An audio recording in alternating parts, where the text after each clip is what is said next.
Okay, so this is why I have a love and hate relationship with modular systems, because they can do things that I'm gonna go out on a limb here and say that you cannot do on a typical synthesizer. And it really just comes down to this module right here. And I like it so much. I have two of them. It's the Clep Diaz. Yeah, throwback, right? I still got them. I still use them. But check this out. This is just the bass line here.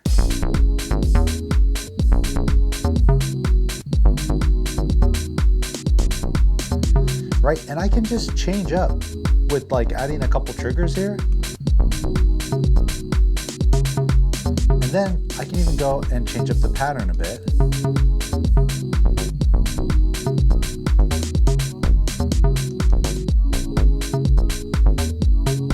Or just do this.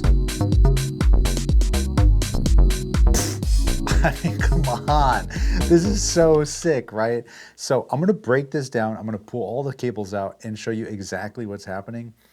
But long story short, modular is so special because you can create these worlds of controlled randomness, and it'll spit things out at you, things that you wouldn't otherwise, at least this is speaking from my own personal experience, things I wouldn't be able to create this fast and this cool and this like modulating. I like, look, I even have one going to the shape of this incus here.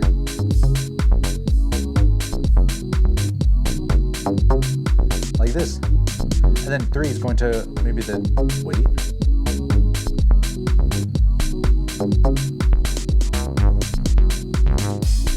Like there's so much going on, right? It's just so fun and so cool. So give me a sec, let me pull all this, and I want to make it super, super simple so you can understand exactly what the hell is going on, because this is kind of a crazy patch, but it's actually not crazy at all. All right, one sec. Okay, so here's the super simplified version of that patch, right? When I press play, it's synced up. We got Steppy triggering the incus iteratas alia, as well as sending a trigger to scales so that it waits for a trigger until it changes pitch. That way it doesn't keep changing the pitch if I have a longer decay.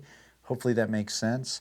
But then I have out B moving one of the Clep Diaz.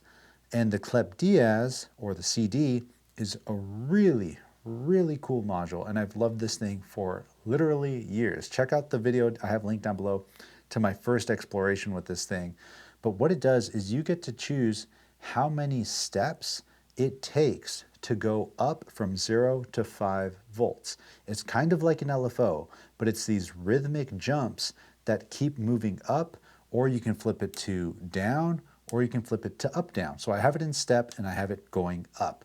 And the little LED on here, if it's dim like that, that means it's divisible by 3 steps, or if it's bright, that's divisible by 4 steps. So I usually have it somewhere like this. And every time it receives a trigger, it's gonna then move to that next step. But what I love doing with a lot of my sequences is having my trigger, which is triggering the sound, separate from the trigger that is moving the pitch. So here, let's give you a quick little rundown. So we're gonna go out of the bidirectional output. The cool thing with Clep Diaz, it has a bidirectional as well as a unidirectional, or bipolar or unipolar, meaning it's gonna send the LFO values above and below 0, like negative voltage, or it can just stay above, which is uni. But I like going low and then up because it kind of adds some movement.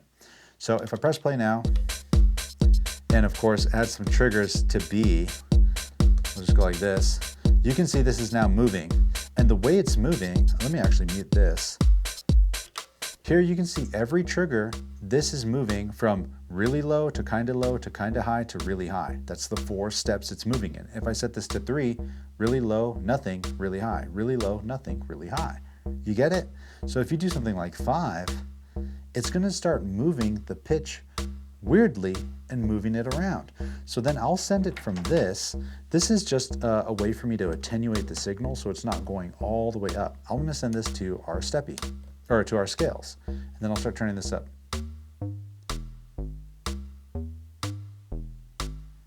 Right? You get the idea?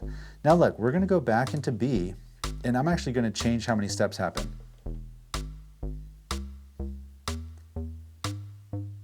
So now it's waiting to move because this is the only thing that's moving this to the next step of its LFO, while A is actually the one that's triggering the bass line happening.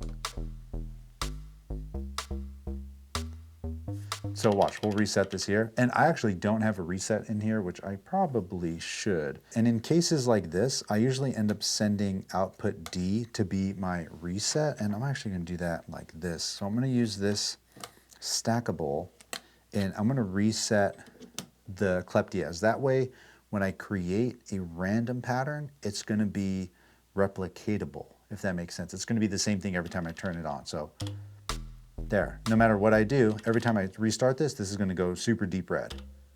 Sweet.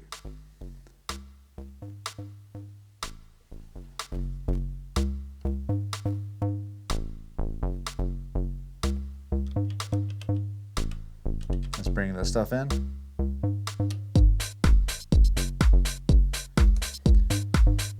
Right, and the cool thing here is I have a couple choices on how I want to modify this, but because we're using scales, we're always in scale. So I'm going to go to B and change up how quickly Clep Diaz moves to the next step. I'm going to just throw a third one in here.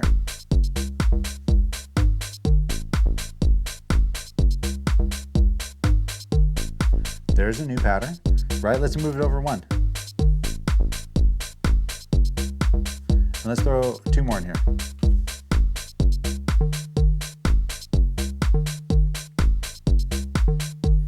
Right, and then let's also move this one over here and take away a step of the clep.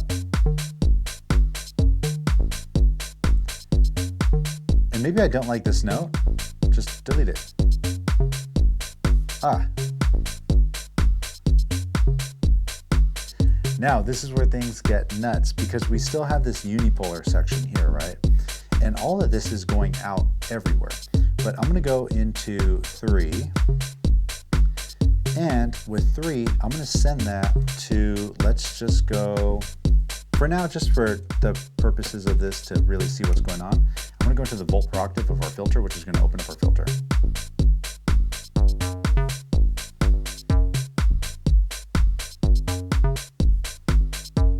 Little resonance. Right, and then I'm going to take 2, so you can see a lot of these start getting normaled. So right now, it looks like they're all kind of following. Oh, I don't know what they're following. Anyway, let's see where it happens when we send it somewhere. We'll send it into the temper. Ah. Yo, and then we're going to go back onto A and give this some swing. So I'm going to go to swing and like, yes. And let's also edit the swing of B. So we're gonna go swing. Now, check this out. This is gonna be crazy. So C is moving Clep Diaz.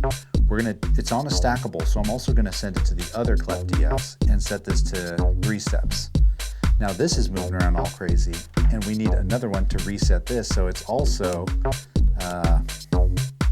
recreatable, repeatable. What am I doing? Making up words over here. So now let's send up the bipolar of this, and we're gonna go into, I don't know, the alloy. Oy, oy, oy. Actually, let's try wait.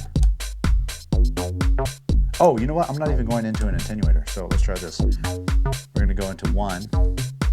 We'll take 1 out, and then we'll go into,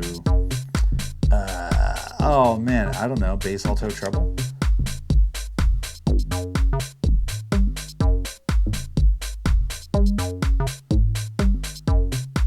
Oh, slow that down.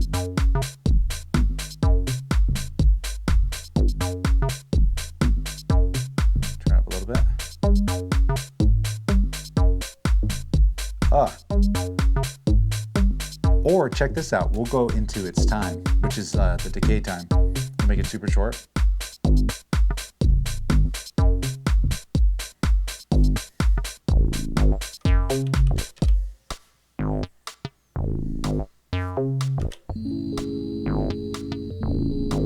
A little crazy.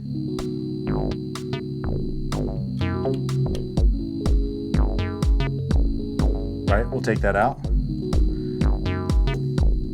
Oh, check this. I teased you with that. That sounded so sick. I know. But watch. We're gonna turn this down. Let's calm it down a little bit. This, I know I keep saying it gets nuts, but this is where it gets mega crazy. So I'm actually just gonna take this out. We have this simple pattern here. I'm gonna send the unipolar out of this into the CV input of the other Clep Diaz. What the CV input does is going to change the count amount, which will then increase how many steps there are for Clep Diaz to then go up and down, right? So this is going to sound insane at first, and it's going to kind of be hard to hear what the hell's going on. And can I even put this in here?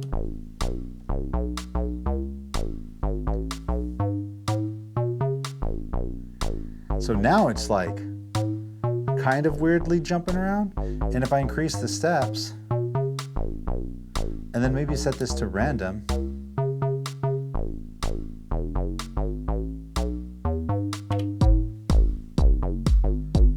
right? You see what I'm saying? This is just instantly in scale, randomized, but cool and interesting. And another thing that's kind of nuts is you can just press one of these and it'll mute that Clep Diaz. So it's almost like a performative thing where I go like this, right? And then bring it all in.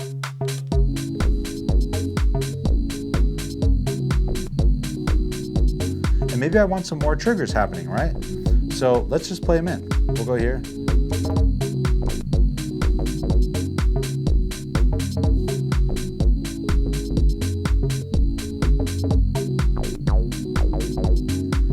And then little breakdown.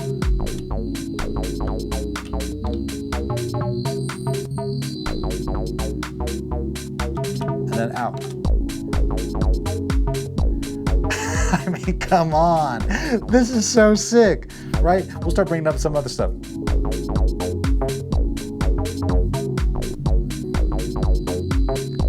Break it down. Yes, let it ride. Bring in just a kick. Mute it for a short clap. Up hat.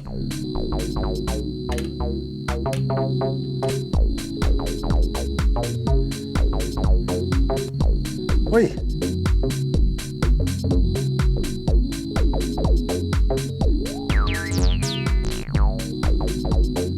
Let's swap it. Here.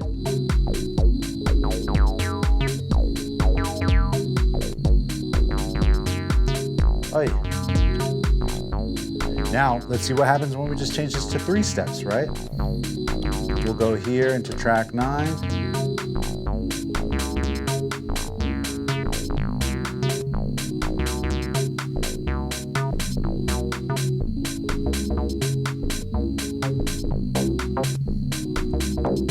And then bring in this one again. Yes, please.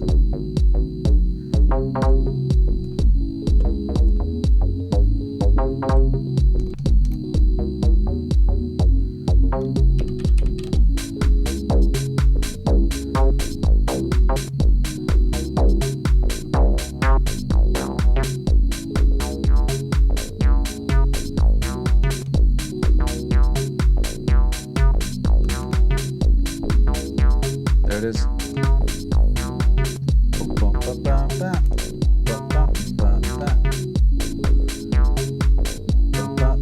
I need to hear it. And then another here. And then we'll go to B and add another one here, like a little later.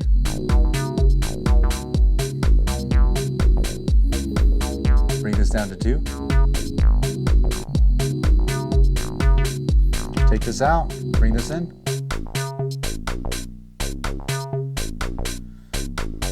This needs more, so we're gonna go, let's try 5.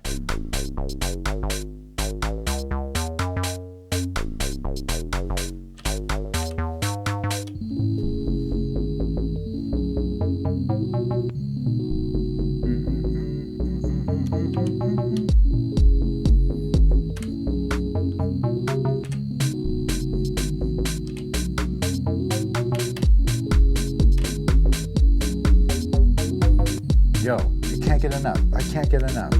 This setup is just, it's so good. I was trying to get this way to make the sequencing playable, but kind of inputtable, if that makes sense. And I found this like almost perfect setup here because I was trying to do this with the Varigate 4. And I've actually owned this module a long time ago and I sold it. And I was like, why did I sell it? So I bought another one and I remember why I sold it. Because this one in particular does not play well with the steppy and sending triggers and receiving the clock information. Basically, when I would change the pitch, this pitch here would be like a step behind the triggers of steppy. So it was really tricky to get it to work properly, and it would work properly when I wouldn't use the trig input, but that is extremely important to me because if I don't have this in here, you might hear it here. Watch. You hear how it kind of, you know, it's like kind of moving around separately. That's because it doesn't have a trig to tell it to, hey, wait until you get another trigger. So this is way cleaner. And of course this is way too long, but that was just for demonstration purposes. So boom. This to me has been like kind of exactly what I've wanted. And I've tried it a few times with a couple different samples to see like, all right, is this foolproof? Can I try this with other things? How playable is this in a live set? And how usable is it in the studio? And that's kind of a balance that's pretty tricky to strive for. But again, I kind of led myself astray with looking at things like this where I am consciously the one that is putting in the notes. If I want to consciously put in notes, I might as well just play the keyboard. But where Modular really excels, at least in my case, is that controlled randomness. I can have it like, here's an idea, Mr. Modular. Tell me what you think. And then it tells me this. And it's like, do you want to try anything different? I'm like, sure, let me try this. And then it's like, all right, here you go. All right, let me try that. All right, here you go. And it's like, whoa, whoa, whoa. It's just constantly surprising me, which is what makes it so fun and what makes Modular, I think, to me, so special. Because outside of that, you can't really do this on a synth. Sure, you have filters, you have envelopes, you have oscillators, you might even have quantizers, right? You can call the keyboard a quantizer, and you got attenuators, you got modulation. But to have rhythmic, weird, stepped LFOs is so nuts. But anyway, my friend, if you want to support the channel, I do sell some merch like the See You Later oscillator hats linked down below. But it's all good, and until next week, I hope to see you again. You already know the drill. Share the love. Share the knowledge. Knowledge is power. Peace. Can we salvage this? What did I do? I like ruined this. That kind of works.